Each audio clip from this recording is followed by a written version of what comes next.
Mwongeye kwirirwa kandi muraho mwebwe munkurikirana umunsi ku wundi, mwebwe mudahwema kunshyigikira, mudahwema rwose kunyitaho, ndabaramukije cyane. Amahoro y'Imana abane namwe, ababa mu Rwanda cyangwa se hanze yarwo bitewe n'amasaha yaho muri, ndabaramukije cyangwa se ndabasuhuje. Uyu munsi rero nongeye kugaruka. Uyu munsi ndashaka ko hari ikintu turebera hamwe, mwigire hino mutere udutebe tuganire. Uyu munsi topic tugiye kwigaho irareba buri muntu wese, abe umugore cyangwa se umugabo, irareba buri muntu wese. Uyu munsi umva birashyushye koko. Uyu munsi rero tugiye kwiga ku baryamana bahuje ibitsina, abo bakunze kwita abatinganyi. Uyu munsi tugiye kurebera ku bagabo baryamana bahuje ibitsina. Abagore bo tube tubaretse, abagore tuzabigaho mu yindi topic, ariko uyu munsi tugiye kurebera hamwe ku bagabo baryamana bahuje ibitsina, dukunze kwita abatinganyi.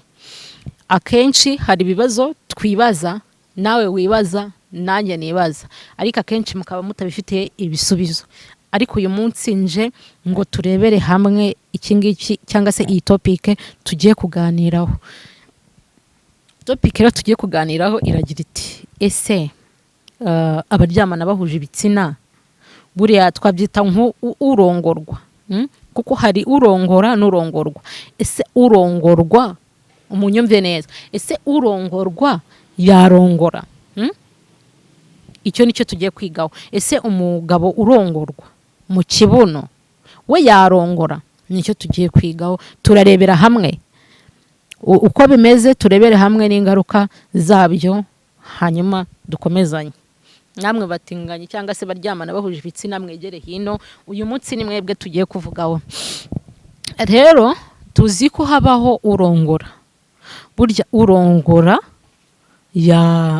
umugabo mu kibuno, byarongora n'umukobwa mu gitsina cyabugenewe, ahabugenewe. Burya yamurongora, sinzi n'ibyo mwari mubizi. Burya umugabo urongora mugenzi we mu kibuno yarongora n'umukobwa.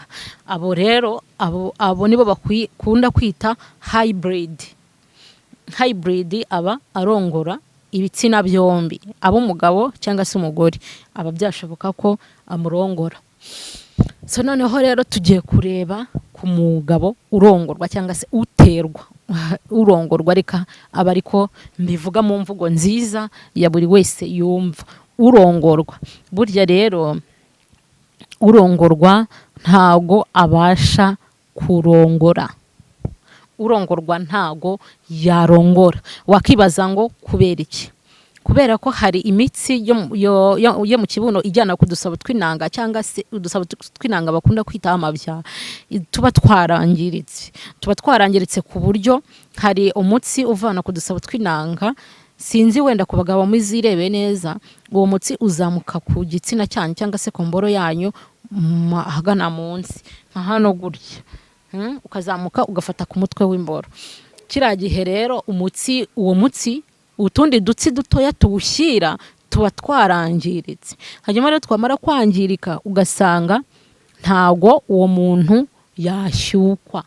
Ntago byakunda ko umuntu uterwa ashyukwa cyangwa se urongorwa, ntago bipfa gukunda. Wakwibaza ngo baryoherwa bate? Kubera ko uwo muntu aba atagishyukwa, ashobora kuryoherwa pe, abe urongora cyangwa se urongorwa, bose igihe bari gukora imibonano mpuzabitsina bararyoherwa. Noneho rero reka turebere hamwe ingaruka zo kurongorwa. Akenshi ari amasohoro, ntago ari meza. Ari amasohoro ashobora kunyereza uruti rw'umugongo kubera ko abaca ahatarabugenewe. Ari amasohoro yangiza unomura, usohora umwanda arawangiza. Akenshi ugasanga ingaruka nizo kukwinera. Akenshi muzababona bahorana pampa, abenshi abarangije kwangirika, kuko nta rutangiriro, nta n'amavuriro tuzi avura abo bamaze kwangirika. kugeza ubu ngubu muri iki gihugu cyacu cy'u Rwanda ntaho turabona ayo mavuriro ashobora kuvura abaryamana bahuje ibitsina. Iyo niyo defo ya mbere. Ashobora kunyerera umura rero usohora imyanda ukonekse n'igifu ugasohora umwanda ucishije mu kibuno. Uwo mura urangirika, wamara kwangirika ukajya uhora uvubura cyangwa se ukajya uhora usohora wa mwanda buri kanya. Niba byahari ukuntu byakonegitanaga n'ubwonko, hakabaho connection y'ubwonko n'ikibuno cyangwa se kugira ngo kimwe kimenyesha ikindi ko hari umwanda ugiye gusohoka, icyo gihe ntago babigishoboka. Ubwonko bujya kubwirwa ko hari umwanda ugiye gusohoka byarangije kuba kare. Akenshi nyine niyo mpamvu uzabona uwo muntu yinera cyangwa se agenda yambaye pampa.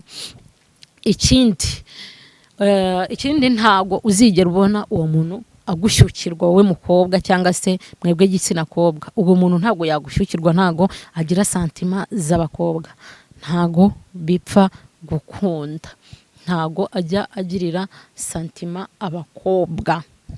Ashobora kuza mugakarabana ibintu byose, nubwo wamwambara ubusa imbere ntago yagushyukirwa kuko ntago abagishyuka, kuko ubugabo bwe buba bwararangije kwangirika. Rero mwabantu mwe niba mwarabigiyemo mutabizi, mutazi ingaruka zibamo, rwose ni ikibazo kandi gikomeye cyane. Kandi kugeza ubu mu Rwanda nta mavuriro turabona avura abantu bakora imibonano mpuzabitsina bahuje ibitsina, ntago turayabona.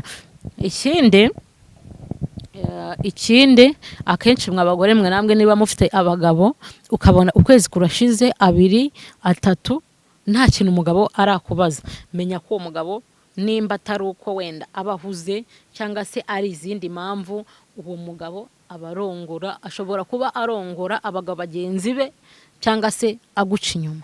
Ariko akenshi abo bagabo barongora abagabo bagenzi babo.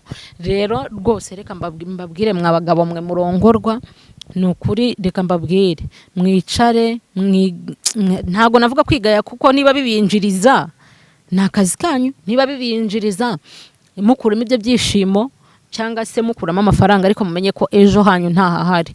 Uyu munsi urakorera amafaranga uyabone, ejo bundi ubone ibyo byishimo ushaka, ariko ntago ntuzigera urambaho imyaka 10 cyangwa se 20 kubera ko ubuzima bwawe urimo kubwangiza. Kandi ntago uzigera ushaka umugore ufite ikibazo cyo kwinera ugenda urnyagagura nk'agahinja. Ibyo ngibyo ntago bizakunda. Mwishimiye ko bababomora, kuraje. Rero rwose uyu munsi icyo twashaka kwigaho nicyo musobanukirwe. Ariko nanone ku mugabo ndabyibutse, ku mugabo utera cyangwa se ku mugabo urongora, biragoye ko ku mugabo urongora nubwo ashobora gukora kuba ari hybrid, ariko nawe biragoye kuba yarongora umukobwa mu gitsina cy'umukobwa. Ashobora kuba ari hybrid ariko akaba arongora abakobwa mu kibuno, nkuko arongora abagabo mu kibuno akaba yarongora n'abakobwa mu kibuno. Kubera ko akenshi ntago uwo muntu aba agikunda sex y'umukobwa, ntago aba agikunda igitsina cy'umukobwa, kubera ko burya hari ikintu mutazi, kubera ko burya mu kibuno hashyuhaho nka 70% kandi igitsina cy'umukobwa gishyuha 30%. Urumva rero haba hashyutse cyane. Niyo mpamvu umugabo wagiye mu kibuno ntago ajya apfa kuhareka pe, biragoye kuba yahareka usibye Imana n'abaganga, ubundi biragoye. Niyo mpamvu rero mwabagabo mwe mwituma tugumirwa, muri gutuma abana b'u Rwanda bagumirwa mujya kuryamana n'abahuje ibitsina. Rwose ibyo bintu ngewe ntago ari byo, ntago mbishyigikira, kubera ko habamo ingaruka nyinshi namubwanyu muba mwica, kakimira yanyu abenshi iranyerera, ugasanga rero bibaye ikibazo. Kandi no muri societe, ni ukuri no muri societe isanzwe namwe muzabire niyo baba bagenda nyine wenda kenshi bafite n'isoni, ariko ibyo byo ntago tubirebaho, nta nubwo ibyo bitureba. Icyo ngewe naje ngo twige ni ukwiga ku baryamana nyine bahuje ibitsina, ingaruka zibamo, ikiza kibamo, nicyo naje ngo tuganireho.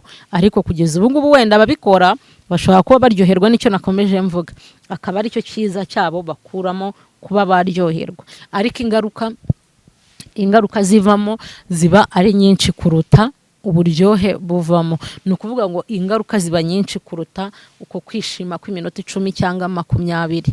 Rero rwose mugerageze mwirebe murebe ubuzima bwanyu, n'ubwawe ntago ari ubwanjye wowe ubikora, n'ubwawe si ubwanjye.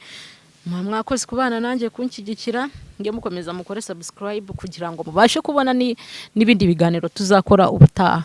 Kandi murabizi ko buri munsi mbabwira ko mba nshaka ko topic twigaho nk'uyu munsi cyangwa ikindi gihe ari mwebwe muyimbwira.